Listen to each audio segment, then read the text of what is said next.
का तीसरा पार्ट है करंट अफेयर इरिट्रिया का। तो अगला चैप्टर है राज्य आधारित करंट अफेयर। 2025 का पहला जल्लीकट्टू आयोजन 4 जनवरी को पुदुकोट्टई जिले के थाचनकुरुची गांव में हुआ। ये कहाँ है? तमिलनाडु में। इसमें 600 से ज़्यादा बैल 350 बैल पालकों ने हिस्सा लिया, जिससे पोंगल उत्सव की शुरुआत हुई। तमिलनाडु की सांस्कृतिक विरासत पोंगल उत्सव तमिलनाडु बहादुरी और ताकत का प्रदर्शन है। कार्यक्रम की शुरुआत जिला कलेक्टर एम अरुणा की अगुवाई में शपथ ग्रहण समारोह से हुई। जल्लीकट्टू शब्द का अर्थ मतलब है जीतने वाले बैल पालकों को दिए जाने वाले इनाम, जो अक्सर चांदी और सोने के सिक्के के रूप में होते थे।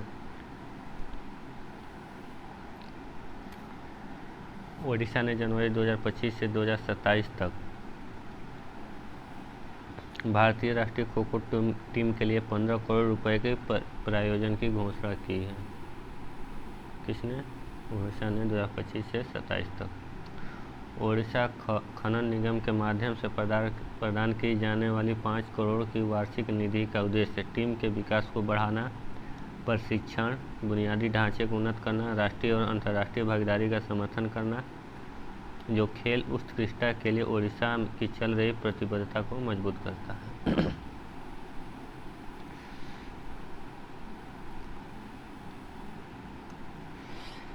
अडानी समूह ने छत्तीसगढ़ में 75,000 करोड़ रुपए निवेश की प्रतिबद्धता जताई है, जिसमें ऊर्जा विस्तार के लिए 60,000 करोड़ रुपए आवंटित किए गए हैं, जिसमें रायपुर, कोरबा, रायगढ़ में बिजली उत्पादन में 6120 मेगावाट की वृद्धि शामिल है, जिससे राज्य के ऊर्जा बुनियादी ढांचे को मजबूती मिलेगी। ऊर्जा विकास के लिए 60,000 करोड़, बिजली उत्पादन 6120 मेगावाट। जनवरी 2025 को प्रधानमंत्री मोदी ने जम्मू कश्मीर में जोड़ मोड़ सुरंग का उद्घाटन किया। जोड़ मोड़ सुरंग कहाँ है? कश्मीर में, जिससे श्रीनगर और लद्दाख के बीच कनेक्टिविटी में काफ़ी सुधार हुआ। 8652 फीट की ऊंचाई पर स्थित 6.5 किलोमीटर लंबी यह डबल लेन का है द्विदिशात्मक सुरंग हिमस्खलन पूर्ण क्षेत्रों को बाईपास करती है, जिससे यात्रा का समय 2 घंटे से घटकर 15 मिनट रह जाता है। 2015 में शुरू की गई 2400 करोड़ की इस परियोजना को भारतीय राष्ट्रीय राजमार्ग प्राधिकरण यानी चाई के तहत क्रियान्वित किया गया था।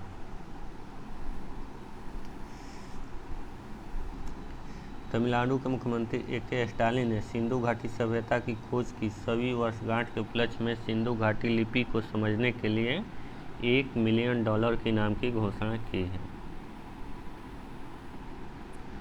चेन्नई में एक अंतर्राष्ट्रीय सम्मेलन में बोलते हुए उन्होंने इस प्राचीन भाषा को जानने के ऐतिहासिक महत्व पर जोर दिया और पुरातत्व और भाषाई अनुसंधान के लिए तमिलनाडु के समर्थन की पुष्टि की। केंद्रीय मंत्री डॉक्टर जितेंद्र सिंह ने भारतीय मौसम विज्ञान विभाग की 125वीं वर्षगांठ के अवसर पर जम्मू में क्षेत्रीय मौसम विज्ञान केंद्र की स्थापना की।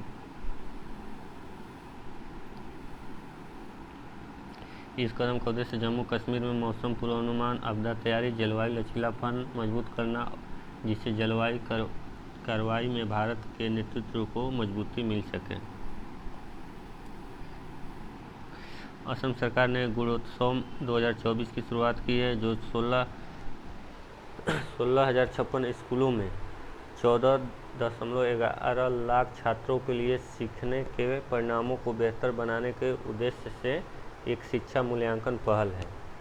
गुणवत्तापूर्ण शिक्षा सुनिश्चित करना थीम के तहत कार्यक्रम 3 चरणों में शुरू होगा। चरण 1 में बारपेटा, कामरूप, नौगांव सहित 11 जिलों के स्कूल का मूल्यांकन किया जाएगा। बाहरी मूल्यांकनकर्ताओं को शामिल करने वाले इस प्रयास का उद्देश्य पूरे राज्य में शिक्षा मानकों को बढ़ावा देना है। असम सरकार ने गुणोत्सव 2025 की शुरुआत की। 16,056 स्कूलों में 14.11 लाख लोगों को। इसका थीम क्या है? गुणवत्तापूर्ण शिक्षा सुनिश्चित करना। कितने चरण में होगा ये? 3 चरण में शुरू होगा। 10 जनवरी 2025 को उत्तर प्रदेश के मुख्यमंत्री योगी आदित्यनाथ ने महाकुंभ 2025 के अनुभव को बढ़ाते हुए ऑल इंडिया रेडियो द्वारा एक FM radio channel Kumbhvani launch किया।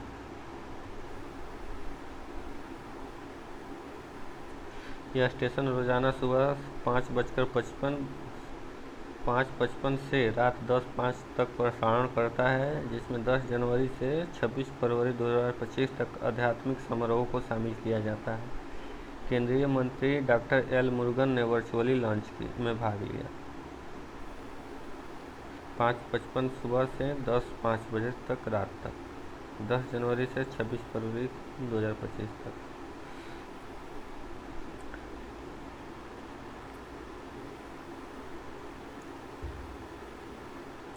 8 जनवरी 2025 को प्रधानमंत्री नरेंद्र मोदी ने विशाखापट्टनम के पास पुदीमदक्का में NTPC green energy limited NGEL green hydrogen hub की आधारशिला रखी। विशाखापट्टनम NGEL और NREDC-AP के बीच सहयोग से शुरुआत की गई ये पहल राष्ट्रीय हरित हाइड्रोजन मिशन के तहत भारत का पहला ग्रीन हाइड्रोजन हब है, जो टिकाऊ ऊर्जा के प्रति देश की प्रतिबद्धता को मजबूत करता है।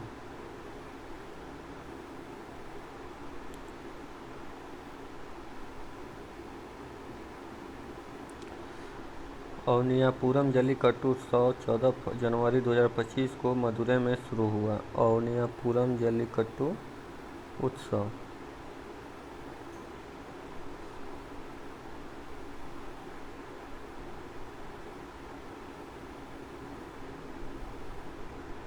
जिसमें पोंगल के दौरान तमिलनाडु के सांस्कृतिक विरासत का जश्न मनाया गया। इस कार्यक्रम में 1100 बैल 900 बैल पालकों ने भाग लिया, जिसमें सर्वश्रेष्ठ बैल को 11 लाख का ट्रैक्टर मिला, जबकि सर्वश्रेष्ठ बैल पालक को 8 लाख की कार दी गई। केंद्रीय संस्कृति मंत्रालय और गुजरात राज्य सरकार ने 2500 साल पुरानी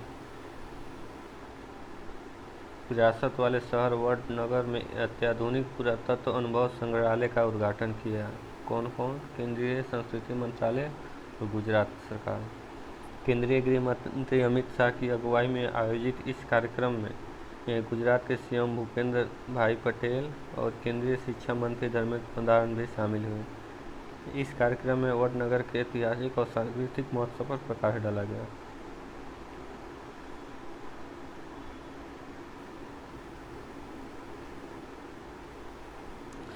19 जनवरी 2025 की मन की बात जनवरी में मन की बात का 118वां एपिसोड। मोदी ने वर्जिन कोकोनट ऑयल के उत्पादन में लगे स्वयं सहायता समूहों के माध्यम से अंडमान निकोबार द्वीप समूह में महिला सशक्तिकरण पर प्रकाश डाला। निकोबार के विषयों को हाल ही में मिला GI टैग और GI टैग स्वदेशी उत्पादों की वैश्विक मान्यता में एक मील का पत्थर है और मार्केटिंग और ब्रांडिंग में विशेष प्रशिक्षण के माध्यम से आदिवासी आर्थिक सशक्तिकरण को बढ़ावा देता है। 13 जनवरी 2025 को उड़ीसा राष्ट्रीय स्वास्थ्य प्राधिकरण के साथ एक समझौता ज्ञापन के बाद आयुष्मान भारत PM-जय को लागू करने वाला 34वां राज्य बन गया। आयुष्मान भारत PM-जय को लागू करने वाला ओडिशा 34वां राज्य बन गया। यह योजना ओडिशा के गोप बंधु जन आरोग्य योजना के साथ एकीकृत होगी, जिससे प्रति परिवार 5 लाख स्वास्थ्य कवरेज की पेशकश की जाएगी। साथ ही महिलाओं के अतिरिक्त 5 लाख की सुविधा भी दी जाएगी। लगभग 1.03 करोड़ परिवारों को लाभ होगा, जिसमें 67.8 लाख परिवार केंद्र सरकार के समर्थन के अंतर्गत आएंगे।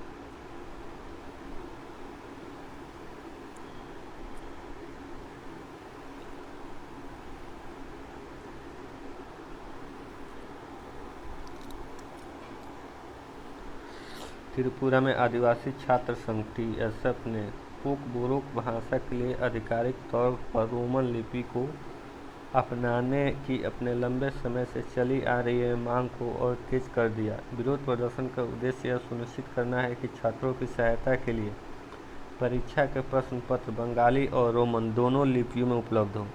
1979 में मान्यता प्राप्त कुक बोरो त्रिपुरा की 24% आबादी द्वारा बोली जाने वाली एक चीनी तिब्बती भाषा है।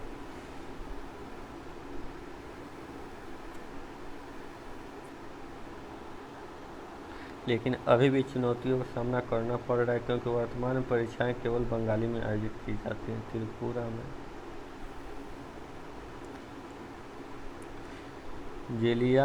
जेलियानग्रोंग समुदाय का सबसे महत्वपूर्ण फसल उपरांत उत्सव गान नागाई उत्सव। मणिपुर 12 जनवरी 2025 को शुरू हुआ इस 5 दिवसीय उत्सव में रंगारंग सांस्कृतिक प्रदर्शन, सदियों पुराने अनुष्ठान शामिल है जो पुराने वर्ष से नए वर्ष में संक्रमण का प्रतीक है। यह शांति, समृद्धि और सांप्रदायिक सद्भाव का जोर देता है।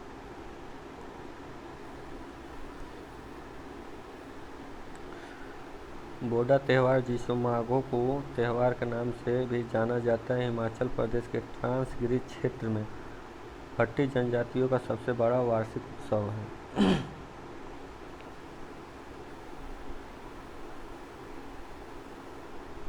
3 लाख से ज़्यादा लोगों के द्वारा मनाया जाने वाला यह महीने भर चलने वाला त्यौहार माघ महीने के अंत का प्रतीक है। महीने भर चलता है और इसमें विशिष्ट सांस्कृतिक परंपराओं और रीति रिवाजों को दिखाया जाता है। सामुदायिक एकता को बढ़ावा दिया जाता है, हट्टी विरासत को संरक्षित किया जाता है। आंध्र प्रदेश में 3 दिवसीय फ्लेमिंगो फेस्टिवल, जिसमें पुलिकट झील और नेलापट्टू पक्षी अभयारण्य में जैव विविधता पर जोर दिया गया। पुलिकट झील और नेलापट्टू पक्षी अभयारण्य। इस फेस्टिवल में बड़ी संख्या में पक्षी देखने वाले और फोटोग्राफर शामिल हुए।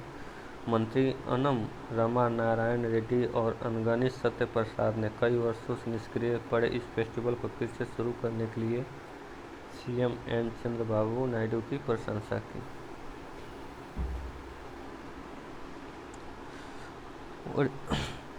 उड़ीसा सरकार ने आंतरिक सुरक्षा अधिनियम मिसा के तहत 1975-77 के आपातकाल के जीवित बंदियों के लिए 20,000 मासिक पेंशन की शुरुआत की है।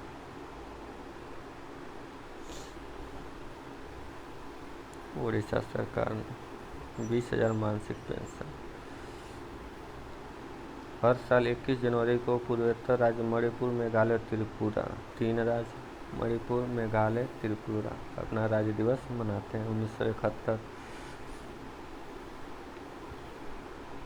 पूर्वोत्तर क्षेत्र अधिनियम के तहत पूर्ण राज्य बनने का प्रतीक है। यह दिन उनके इतिहास, संस्कृति, भारत के लिए उनके योगदान का जश्न मनाता है। सातवाहन 7 सिस्टर के हिस्से के रूप में जाने वाले ये राज्य अपने विविध विरासत, परंपराओं, सुंदर परिदृश्यों के लिए प्रसिद्ध है जो राष्ट्र के अभिन्न अंग के रूप में उनके विकास को पुष्ट करते हैं। केंद्रीय गृह मंत्रालय ने उत्तर प्रदेश के वृंदावन में बांके बिहारी मंदिर को विदेशी अंशदान अधिनियम के तहत विदेशी दान प्राप्त करने की अनुमति दे दी है, यानी इसके पहले तक अनुमति नहीं था।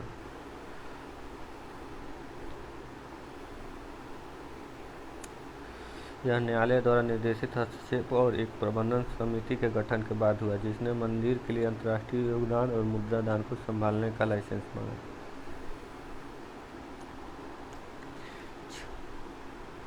छत्तीसगढ़ के मुख्यमंत्री विष्णुदेव सहाय। छत्तीसगढ़ का मुख्यमंत्री कौन है? विष्णुदेव सहाय।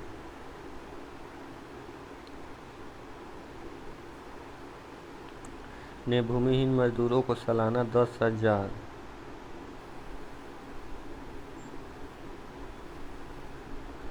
देने वाली वित्तीय सहायता योजना शुरू की है। 7.5 लाख कृषि श्रमिकों को ध्यान में रखकर शुरू की गई यह पहल सरकार की चुनाव पूर्व कल्याणकारी प्रतिबद्धताओं को जारी रखती है, जिससे राज्य के हाशिए पर पड़े समुदायों के लिए बेहतर वित्तीय सुरक्षा सुनिश्चित होती है।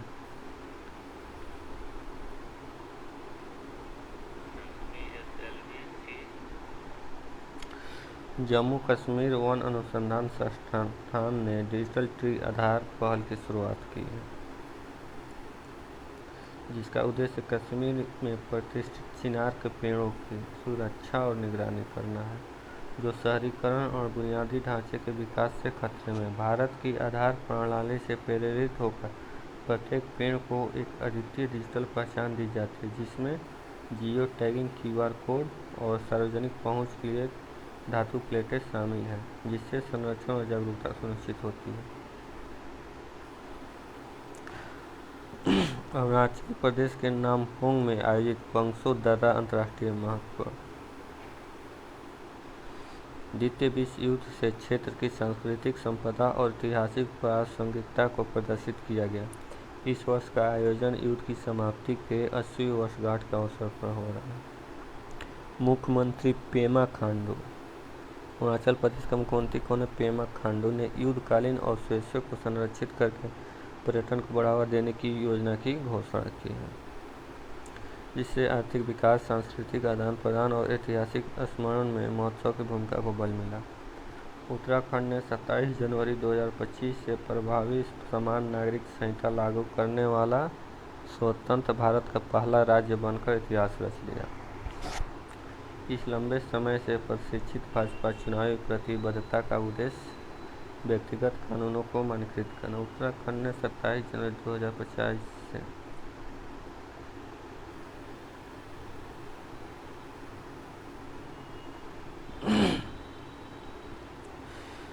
जिससे सभी नागरिकों के लिए समान अधिकार और जिम्मेदारियां सुनिश्चित होगी, चाहे वे किसी भी धर्म या समुदाय को।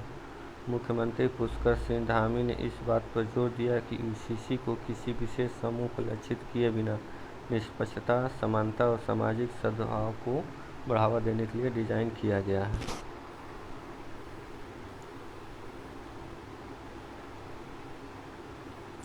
मिजोरम ने सर्वे ऑफ विलेज आबादी and mapping with improvised technology in village area योजना के तहत संपत्ति कार्ड वितरित करने वाला पूर्वोत्तर का पहला राज्य बनकर ऐतिहासिक उपलब्धि हासिल की है। 18 जनवरी 2025 को राज्यपाल जनरल वीके सिंह को बनाया गया। प्रधानमंत्री मोदी के साथ राजभवन आइजोल से वितरण समारोह में वर्चुअल रूप से भाग लिया। उन्होंने 10 राज्यों, 2 केंद्रशासित प्रदेशों में 65 लाख से अधिक संपत्ति कार्ड वितरित किए। प्राप्तकर्ताओं में मिजोरम के 18 गांवों के 1754 लाभार्थी शामिल थे। राजस्थान पर्यटन विभाग द्वारा आयोजित सांभर महोत्सव 2025 की शुरुआत 24 जनवरी को राजस्थान की सांभर झील में हुई। इस 5 दिवसीय कार्यक्रम में राजस्थानी संस्कृति, विरासत, स्थानीय परंपराओं को दर्शाया जाएगा, जिसमें लोक प्रदर्शन, क्षेत्रीय व्यंजन और प्राकृतिक सुंदरता के साथ साथ सुरमय सांभर झील पर विशेष ध्यान दिया जाएगा।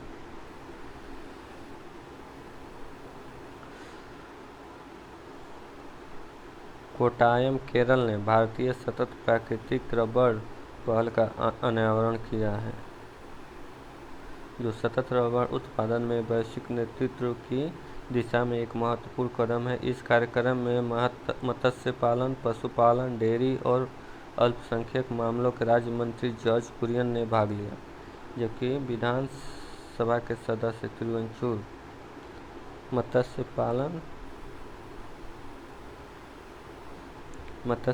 पशुपालन, डेयरी और अल्पसंख्यक मामलों के राज्य मंत्री जॉर्ज कुरियन ने भाग लिया। प्रधानमंत्री नरेंद्र मोदी ने 28 जनवरी को भुवनेश्वर में Utkarsh Odisha make in Odisha conclave 2025 का उद्घाटन किया, जो ओडिशा का सबसे बड़ा व्यावसायिक सम्मेलन था। ओडिशा के मुख्यमंत्री मोहन चरण मांझी, केंद्रीय मंत्री धर्मेंद्र प्रधान और वैष्णव के साथ साथ वैश्विक व्यापार जगत के नेता भी शामिल हुए। 2 दिवसीय सम्मेलन में निवेश को बढ़ावा देने, औद्योगिक विस्तार, ओडिशा को एक आर्थिक महाशक्ति के रूप में स्थापित करने पर ध्यान केंद्रित किया गया, जिसमें 16 देशों के प्रतिनिधियों ने भाग लिया। 28 जनवरी 2025 को त्रिपुरा ने मैती के डिजिटल इंडिया भाषा विभाग के साथ समझौता ज्ञापन पर हस्ताक्षर करने वाला पूर्वोत्तर का पहला राज्य बन गया। यह समझौता शासन में क्षेत्रीय भाषाओं के एकीकरण को बढ़ावा देता है, जिससे सार्वजनिक पहुंच और समावेशिता बढ़ती है। यह पहल डिजिटल विभाजन को पाटने और भाषा आधारित डिजिटल सेवाओं को बेहतर बनाने के लिए त्रिपुरा के समर्पण को दर्शाती है। 29 जनवरी 2025 को प्रयागराज में महाकुंभ में हुई एक भगदड़ में 30 लोगों की मौत हो गई, 60 से ज़्यादा लोग घायल हो गए। इसके जवाब में उत्तर प्रदेश सरकार ने घटना की जांच के लिए 3 सदस्यीय न्यायिक आयोग का गठन किया। इसका अध्यक्ष कौन होगा? न्यायाधीश हर्ष कुमार, DK सिंह, BK गुप्ता सदस्य। 1 महीने के भीतर निष्कर्ष प्रस्तुत करने के लिए नियुक्त यह पैनल एक त्वरित और गहन जांच को प्राथमिकता दे रहा है।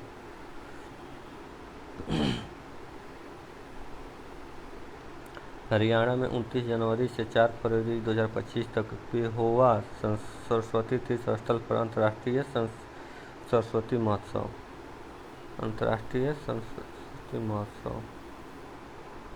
हरियाणा में पेहोवा सरस्वती तीर्थ स्थल। हरियाणा के मुख्यमंत्री नायब सिंह सैनी ने इस महोत्सव का उद्घाटन किया, जिसमें राज्य की समृद्ध परंपराओं, शिल्प कौशल, सांस्कृतिक विरासत पर प्रकाश डाला गया। राज्य और राष्ट्रीय दोनों स्तरों पर कार्यक्रमों की विशेषता वाले इस महोत्सव का उद्देश्य पर्यटन को बढ़ावा देना और कारीगरों और शिल्पकारों को पर्यटन में बढ़ावा देना। गोवा के मुख्यमंत्री प्रमोद सावंत ने 30 जनवरी 2025 गोवा के मुख्यमंत्री कौन है? प्रमोद सावंत। पणजी में भारत के विज्ञान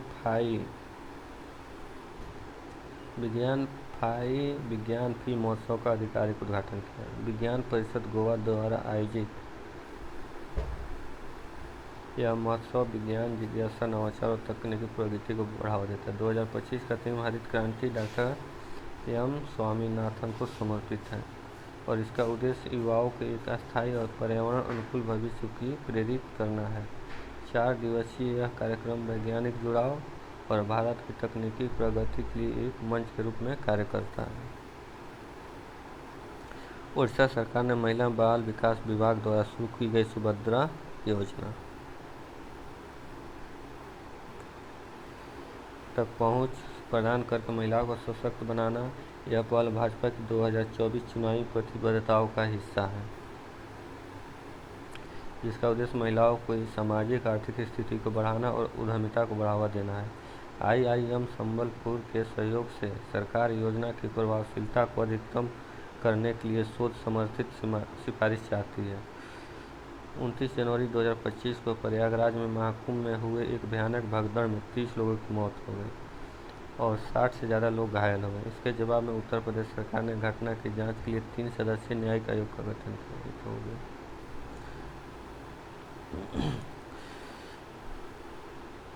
अगला चैप्टर राष्ट्रीय घटनाक्रम है, जिसको हम लोग अगले वीडियो में पढ़ेंगे।